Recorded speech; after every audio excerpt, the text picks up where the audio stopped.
ఆర్జీల పరిష్కారం సత్వరమే చేయాలని ప్రజావాణి దరఖాస్తులకు అత్యంత ప్రాధాన్యతనిచ్చి ఆర్జీలను పెండింగ్ లో ఉంచకుండా పరిష్కరించాలని జిల్లా కలెక్టర్ కోయ శ్రీహర్ష సంబంధిత అధికారులను ఆదేశించారు. సోమవారం ప్రజావాణి కార్యక్రమం సందర్భంగా జిల్లా కలెక్టర్ కోయ శ్రీహర్ష సమీకృత జిల్లా కలెక్టరేట్లో ప్రజల నుండి దరఖాస్తులను స్వీకరించారు. రామగిరి మండలం ముస్త్యాల గ్రామానికి చెందిన ఆవునూరి పద్మ తమ ఇల్లు శిథిలావస్థలో ఉందని తమకు ఇందిరమ్మ ఇల్లు ఇప్పించాలని కోరుతూ దరఖాస్తు చేసుకోగా పీడీ హౌసింగ్ కు రాస్తూ విచారణ చేసి అవసరమైన చర్యలు తీసుకోవాలని కలెక్టర్ ఆదేశించారు. పెద్దపల్లి పట్టణానికి చెందిన సామాజిక కార్యకర్త రామన్ సమీకృత జిల్లా కలెక్టర్ సమీపంలో నిబంధనలకు వ్యతిరేకంగా అనుమతులు లేకుండా నిర్మాణాలు జరుగుతున్నాయని వీటిని నియంత్రించేందుకు చర్యలు తీసుకోవాలని కోరుతూ దరఖాస్తు చేసుకోగా మున్సిపల్ కమిషనర్ కు రాస్తూ అవసరమైన చర్యలు తీసుకోవాలని అన్నారు.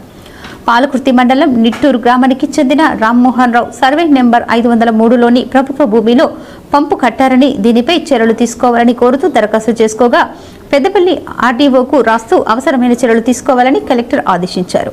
ఈ ప్రజావాణి కార్యక్రమంలో సంబంధిత జిల్లా అధికారులు పాల్గొన్నారు.